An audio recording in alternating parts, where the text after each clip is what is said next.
Boa noite, irmão Serra Dourada 2. Boa noite você que está mais uma vez aqui nos acompanhando. Que você possa estar se juntando a nós mais esse momento de louvor. Nós não podemos fazer nada para poder retribuir tudo que esse Deus faz por nós. Mas a única coisa que Ele quer de nós é o nosso louvor sincero, nosso coração arrependido. Possamos entregar isso a Ele. Como descrever?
Pode passar,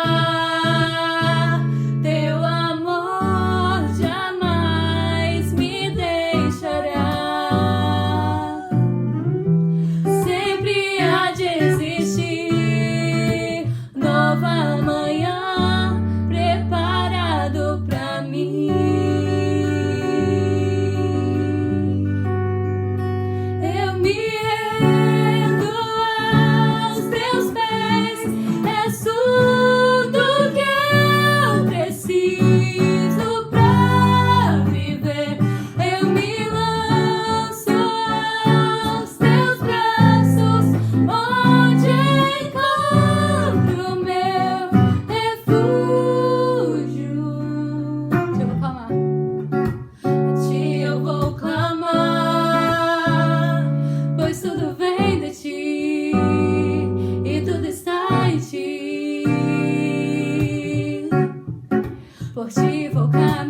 Queridos irmãos, uma boa noite a todos vocês. Sejam todos muito bem-vindos ao canal da Igreja Presbiteriana em Serra Dourada 2.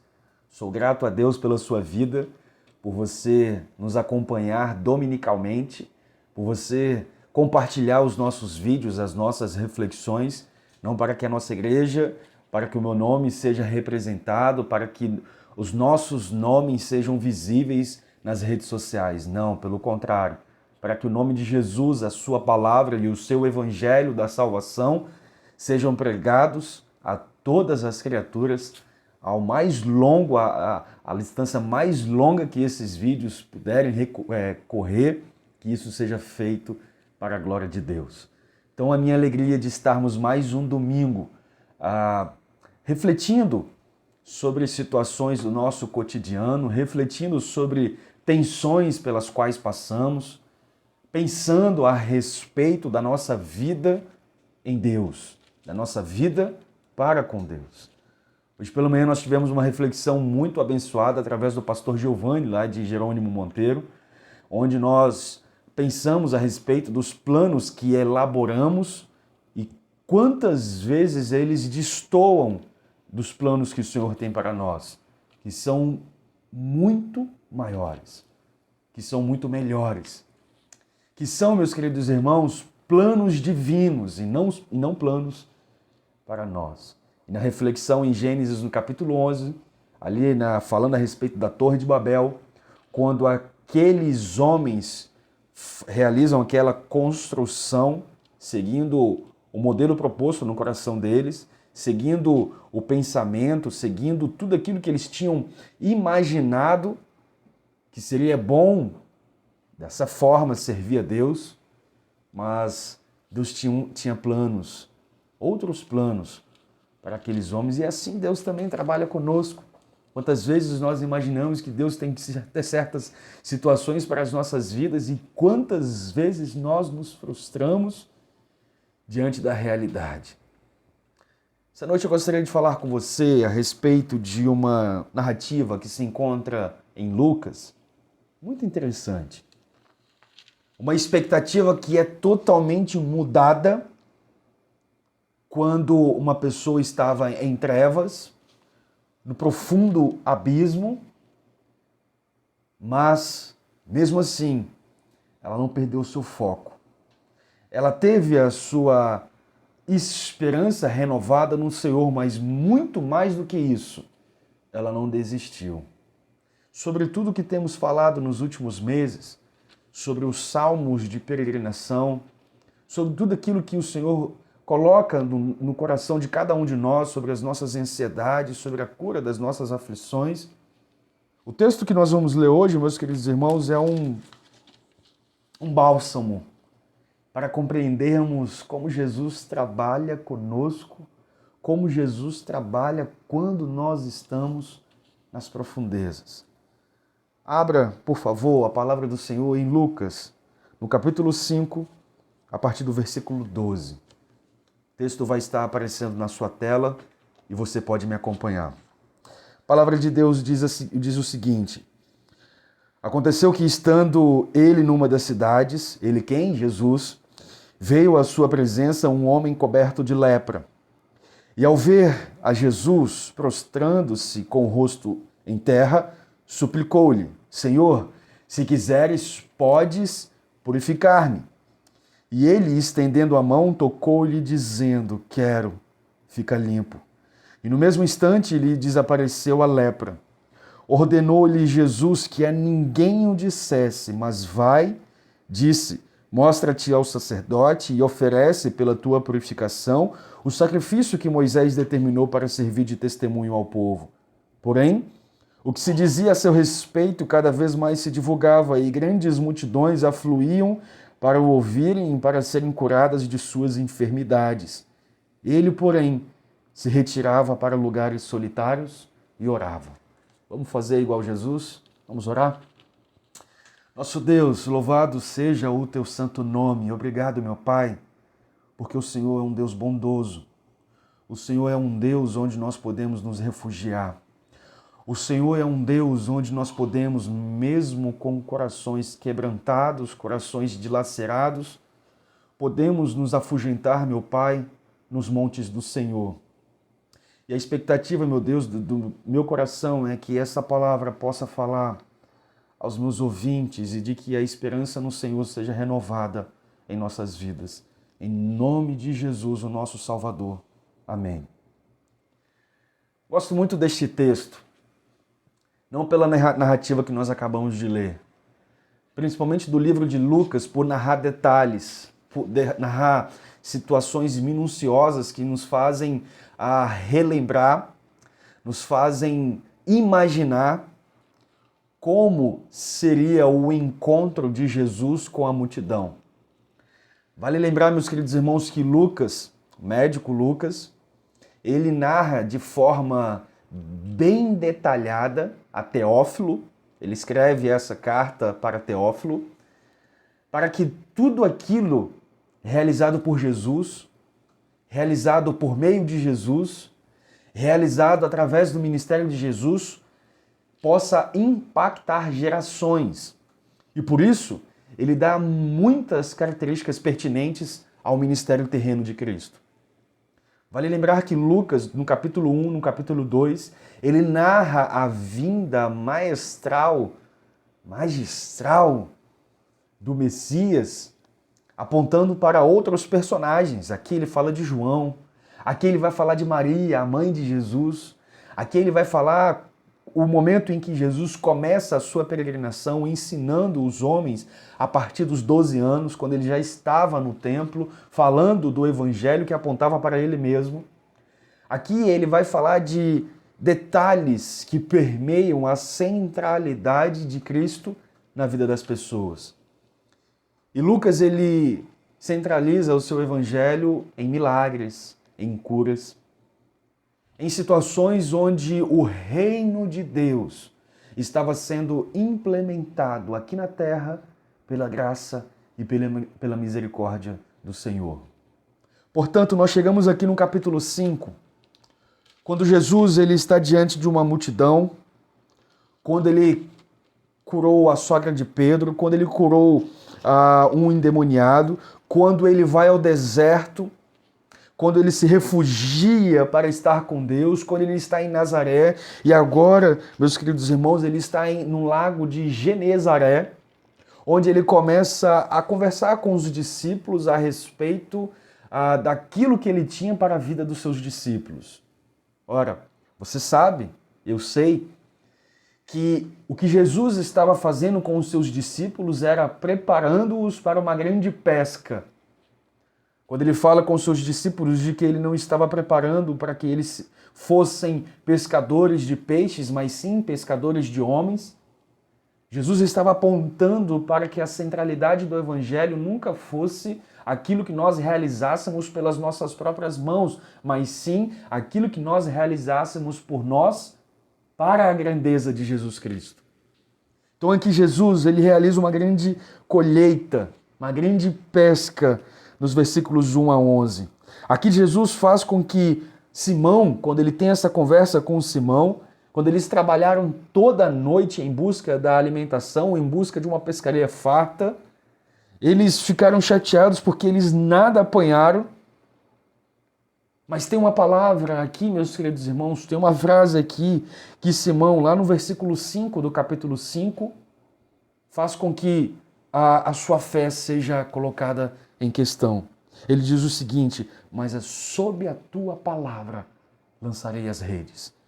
Então, a partir do versículo 6, é narrado então uma grande colheita, uma grande pesca, onde as redes estavam fartas de tantos peixes. Versículo 7, fizeram sinais aos companheiros do outro barco para que fossem ajudá-los. Tamanha era a quantidade de peixes. Versículo 8, vendo isto, Simão Pedro prostrou-se aos pés de Jesus, dizendo: Senhor, retira-te de mim, porque sou pecador. Esse é o foco da mensagem, irmãos. Aqui no versículo 8, nós temos um clamor de Pedro. Um clamor que muitas vezes nós mesmos fazemos. imersos no pecado, quando Deus nos abençoa, quando Deus usa de favor, de misericórdia para conosco, o que nós fazemos? O que nós falamos? Senhor, eu não sou digno. Retira-te de mim. Senhor, por favor, a vergonha é tanta que eu não consigo me aproximar de você, do Senhor. Mas aqui Pedro está demonstrando, meus queridos irmãos, e essa narrativa está aqui, não é por acaso. Foi proposital que estivesse aqui, justamente para que pensássemos em Jesus como o resolvedor de todas as coisas, como aquele onde nós renovamos as nossas forças, onde nós renovamos as nossas vidas. A troca de semblante aqui, meus queridos irmãos, é justamente porque quando nós olhamos para Ele, nós sabemos que a vida pode ser mudada. Nós sabemos que por mais imersos em pecados, conseguimos achar uma luz. Eu queria que você focasse na vida desse leproso, que é destacado aqui a partir do versículo 12. Eu queria que você olhasse para a vida deste leproso e eu queria dar alguns detalhes a você para que você pudesse imaginar como era difícil a vida de um leproso. E quando a gente está falando aqui, meus queridos irmãos, no versículo 12, quando Lucas menciona essa lepra, Mateus também vai mencionar esse texto, afirmando que era um leproso. A lepra era um estágio final de uma doença. A lepra era o estágio final de uma vida. A lepra significava de que ele estava num estágio muito avançado. E de que faltaria apenas alguns dias, semanas, para que aquela pessoa, aquele leproso morresse. A lepra, meus queridos irmãos, no Novo Testamento e no Velho Testamento, os ouvintes, os escritores bíblicos, sempre mencionam a lepra como um sinal do juízo de Deus, como um sinal de que Deus estava insatisfeito com o pecado. Mas não com o pecado de uma determinada pessoa, como se a pessoa ficasse doente por causa dos seus pecados. Não. Pecado de uma forma geral, porque caímos em Adão e agora nós ficamos doentes. Mas a lepra, ela tinha essa característica de ser uma doença fulminante, que representava literalmente o juízo do nosso Deus.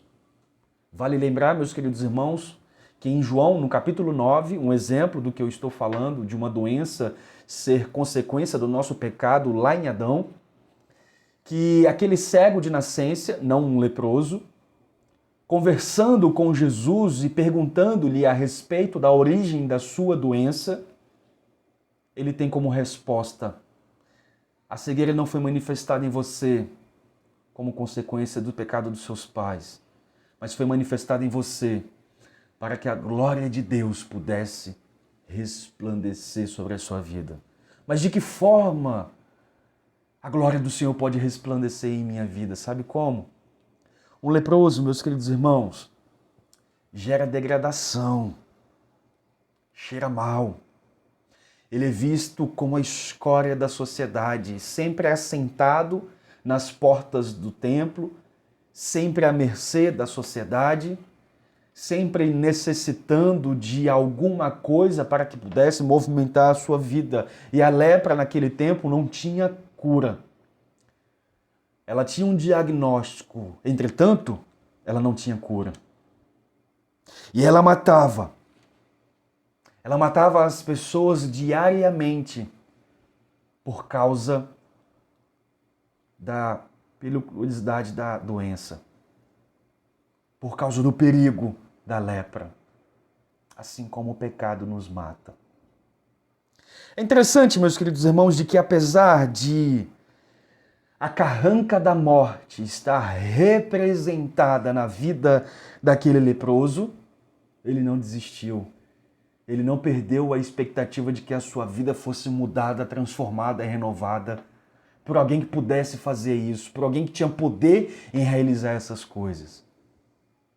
E é dessa forma que a glória de Deus resplandece sobre as nossas vidas, resplandece sobre os nossos dias. Sabe como? Quando imersos num buraco do lamaçal das dores, nós ainda assim enxergamos a possibilidade de termos uma mudança de vida. Quando aquele cego ouve as palavras de Jesus em João, no capítulo 9, ele não fica triste por aquilo que ele ouviu, pelo contrário. A primeira coisa que ele faz é ir em direção aos seus líderes, falar que ele teve uma cura em Jesus Cristo. Esse leproso, no versículo 13, assim como o cego, assim como nós, pecadores, como quando estamos cegos, quando estamos literalmente leprosos na carne, sabe? Quando estamos definhando por causa do pecado. O doente, ele aqui no versículo 13, ele chega de forma muito humilde a Deus. E aqui é o segundo passo dessa narrativa muito importante. Se já não bastasse olhar para a sua situação e perceber, meus queridos irmãos, o leproso percebendo que mesmo imerso, a glória de Deus poderia repousar sobre a sua vida, o que ele faz? Ele chega de forma humilde aos pés do Senhor. Sabe, irmãos, eu creio que uma das maiores dificuldades que nós temos de vencer traumas, vencer dramas, vencer aflições, é a forma como nós nos achegamos a Deus. Já disse a vocês, quando estavam pregando a respeito dos salmos de romagem, que o coração do homem ele é pernicioso, ele é enganoso, ele nos trai. E quantas vezes erramos, achamos que ainda estamos certos. Quantas vezes pecamos e agimos como orgulhosos. E aqui nós somos orientados pela palavra de Deus de que todas as vezes que distanciarmos do nosso Senhor, a medida para que sejamos abençoados por Deus, para que a glória dele repouse sobre as nossas vidas, é chegar até ele de forma humilde. Não batendo no peito falando, Senhor, por favor, faça com que esse meu pecado ninguém saiba. Nós podemos até esconder muitas coisas das pessoas aqui neste mundo. Mas ai daquele que achar que esconde de Deus. Não escondemos, irmãos. Nenhum detalhe da nossa vida passa desapercebido pelo nosso Senhor. E é por isso que o convite da graça repousa sobre nós de forma maravilhosa. É Jesus nos convidando, nos atraindo até a Ele, dizendo, olha, descanse, entregue o fardo, entregue a vida. Mateus 11, versículo 28. Todos os que estão cansados e com peso que estão carregando, deixem os seus fardos sobre mim, porque o meu jugo é suave e o meu fardo é leve. Sabe o que Jesus está querendo dizer? Não é que ele não vá nos julgar, mas é que ele julga segundo as suas misericórdias, segundo o seu amor que ele tem por nós. Com essa palavra eu não estou dizendo de que, então assim, todas as vezes que eu pecar contra o meu Deus, eu fico tranquilão que ele vai me perdoar. Não é isso. A forma de juízo muitas vezes vem através das consequências dos nossos pecados. A forma de juízo muitas vezes vem através de uma apatia espiritual severa que nos ataca e nos faz distanciar do nosso Deus. Entretanto, meus queridos irmãos, não é isso que nós queremos e muito menos isso que Jesus nos promete. Porque quando nós chegamos de forma humilde, entregando os pontos, Senhor, tenho errado nisso, tenho errado naquilo, tenho sido, meu Pai, negligente nisso, tenho sido negligente naquilo, não tenho levado essa situação a sério, não tenho resolvido esse problema como ele deveria resolver. É chegando aos pés dele falando, Senhor, resolve, porque eu não tenho condições de resolver. Senhor, por favor, batalha por mim, que eu não tenho mais forças para batalhar. Não é chegando, meus queridos irmãos, com orgulho. Não é chegando, meus queridos irmãos, batendo no peito, dizendo eu consigo. Essa é a maneira que nós, idólatras, muitas vezes temos de resolver os nossos problemas, achando que nós nos bastamos. E eu também não sou contra, meus queridos irmãos, de solicitarmos auxílio em tudo aquilo que nós passamos. Terapia, um psicólogo, alguém para conversar, um pastor para se aconselhar. Todavia, meus queridos irmãos, tudo isso é secundário, entenda, tudo isso é secundário. Isso não pode se tornar prioritário em nossas vidas. A prioridade é que nós nos acheguemos até Deus para resolver os nossos problemas. Quando nós olhamos para essa narrativa, meus queridos irmãos, nós percebemos que o leproso foi até Jesus e depois ele foi até os sacerdotes. E assim tem que ser com as nossas vidas. Muitas vezes nós batemos a cabeça preenchendo a nossa rotina para buscar ajuda para isso, para buscar ajuda com aquilo. Eu tenho um encontro marcado com fulano tal hora e eu vou conversar, e eu vou desabafar. Eu tenho terapia marcado tal hora e ele vai me ajudar, ele vai conversar. Nós reservamos pouquinho tempo, muito pouco, para a leitura da palavra do Senhor e para a oração. Eu falo por mim. Já disse a vocês, tenho vários erros, meus queridos irmãos, mas eu não posso falar algo para vocês aquilo que eu não realizo. Falo por mim, muitas vezes preenchendo o meu dia com tantas coisas, reservo isso aqui para que Jesus tome o meu fardo, para que eu possa descansar nele. Aqui o convite, meus queridos irmãos, é para irmos até aquele que pode nos curar. O versículo 3 me chama a atenção, sabe por quê? Se você lembrar, Lucas era médico.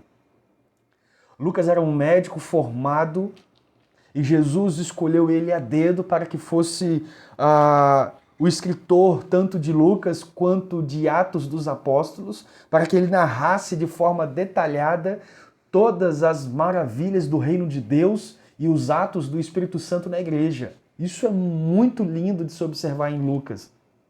E quando Jesus utiliza Lucas como médico, fica ainda melhor a narrativa. Sabe por quê? Esse leproso, ele correu para o médico dos médicos.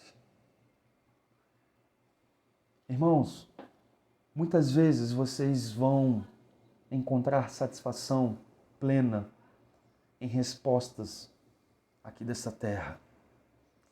Muitas vezes, na ânsia de resolver um problema, você se consulta com um psicólogo, com um amigo, com um terapeuta, com alguém, com um pastor. Essas pessoas, elas podem até se especializarem como médico das almas aqui nesta terra. Entretanto, ninguém aqui é médico como o nosso Deus. Aquele que cura, aquele que provê a renovação da mente, aquele que provê a transformação do coração, aquele que provê o reânimo das nossas vidas, aquele que provê a habitação do Espírito Santo para promover uma vida de santificação a Ele. Perceba, meus queridos irmãos, que no versículo 13, aqui aquele leproso corre até Jesus porque ele sabia de que Jesus era o único que poderia resolver o seu drama. E é interessante que, voltando para aquele contexto histórico, o leproso, a sociedade tinha preconceito do leproso. Ninguém se aproximava muito do leproso. Ninguém podia tocar no impuro e permanecer puro. Entenda? Ninguém que tocasse no leproso podia permanecer puro. Jesus não só toca naquele leproso, mas a palavra de Deus diz que Jesus abraçou aquele leproso. Versículo 13, quando a palavra diz tocou-lhe, significa que Jesus, meus queridos irmãos, abraçou aquele homem. Abraçou, meus queridos irmãos, aquele leproso. Somente Jesus tinha condições de curar aquele homem. Somente Jesus, irmãos, tem condições de curar os nossos dramas. Somente Jesus, meus irmãos, tem condição de nos tirar do lugar que permanecemos.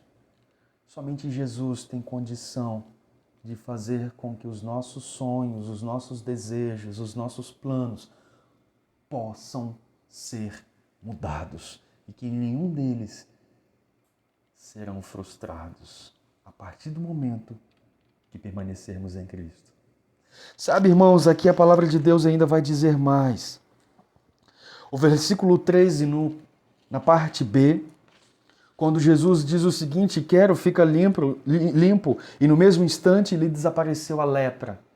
Eu quero dizer a vocês que a cura de Jesus ela é instantânea. Ela acontece de forma rápida, ela é concreta, ela é real, é uma cura completa. Nós até podemos, meus queridos irmãos, procurar métodos aqui nesta terra para ter uma cura, mas vai ser momentânea, jamais será instantânea. Jesus nos cura de forma perfeita. É que em muitas ocasiões, o limiar da nossa visão permanece somente neste plano terreno. E muito raramente, meus queridos irmãos, nós somos ousados em avançarmos além do horizonte. Muitas vezes a realidade não permite que olhemos além daquilo que está acontecendo. Mas aqui a palavra de Deus nos garante de que essa cura é instantânea. Da transformação da nossa alma, ela é concreta. De que a transformação da nossa vida, ela é completa. Portanto, o desafio que eu tenho para você nessa noite é entregue-se a Ele por completo. Entregue-se somente a Ele. Porque somente Ele vai ter condições de mudar a sua vida. No versículo 14, a palavra de Deus diz o seguinte: ordenou-lhe Jesus que a ninguém o dissesse, mas vai, mostre ao sacerdote. Naquela época, o sacerdote, além de ser um líder religioso, ele também era um líder comunitário. Ele dava o diagnóstico. Ele dava, meus queridos irmãos, a palavra final a respeito de uma doença. Então, se uma pessoa queria saber se ela estava com lepra, ela tinha que consultar com o sacerdote e aí ele ia falar: olha, isso é lepra. Não tinha teste para botar, não tinha PCR, não tinha nada que entrasse lá dentro aqui da nossa mente, e quem já fez o teste do PCR sabe o que eu estou dizendo, para que provasse que aquelas pessoas tinham lepra. Não, elas iam até o sacerdote falar e consultar, saber como que estava o seu quadro. Quando o sacerdote diagnosticava a doença, Jesus pede, meus queridos irmãos, que esse leproso ele vá até o sacerdote. Sabe por quê? Jesus queria que aquela lepra fosse um testemunho para que aquele homem pudesse testemunhar a respeito de Jesus. Lembra que eu disse que as doenças, que essas situações acontecem conosco para que possamos resplandecer a glória de Deus? Aqui está o leproso correndo até o sacerdote. E quando ele chegasse até o sacerdote, certamente o sacerdote ia falar: olha, você não tem nada, não tem lepra. Justamente para que ele testemunhasse a respeito da salvação em Jesus. Isso acontece conosco. Quando somos transformados, como somos mudados, quando somos renovados no Espírito Santo de Deus, é para que possamos testemunhar da nossa vida para outras pessoas.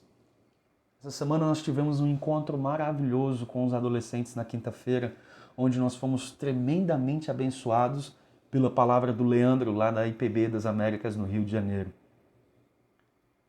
Leandro nos abençoou de tal forma, contando um pouco do seu testemunho, de como Deus o usou para que outras pessoas pudessem conhecer Jesus Cristo através de corrida, sim, corrida de kart. E como ele foi abençoado em testemunhar a respeito de Jesus. Sabe, irmãos, quantos de nós temos oportunidades excelentes para testemunhar a respeito da cura de Jesus, do renovo em Cristo, da transformação de vida que somente Ele pode nos conceder, no trabalho, até mesmo na igreja, na nossa vizinhança. Quantos de nós temos a oportunidade, a singela oportunidade, sim, singela, sabe por quê? Porque Deus não concede essa oportunidade a todos, somente aqueles que são remidos pelo Espírito Santo do Senhor. E se você recebeu o sacrifício de Jesus Cristo pela fé, agora habita dentro de você o Espírito Santo do Senhor. E através dele, meu querido irmão e minha querida irmã, você pode testemunhar de um Deus que salva, que ama, que perdoa. De um Deus que nos trata como filhos e não como perdidos. De Deus que veio para os seus, não aqueles que o viraram as costas. De um Deus que cura aqueles que estão machucados. Que Ele veio para esses que estão feridos, não para os que estão sãos. Por quê? Porque aqueles que já estão, aquela pessoa que já está sã, ela não precisa de médico. Nós, os doentes, os pecadores, os perdidos, é que necessitamos de Jesus. E no versículo 15 nós vemos o impacto desse testemunho. Esse testemunho se divulgava entre as pessoas. As pessoas queriam conhecer Jesus Cristo. As pessoas queriam saber mais. As pessoas queriam também experimentar de Jesus Cristo. As pessoas queriam saber como isso funcionava na prática. Sabe? Talvez você seja um instrumento para que a glória de Deus possa resplandecer na vida de outras pessoas.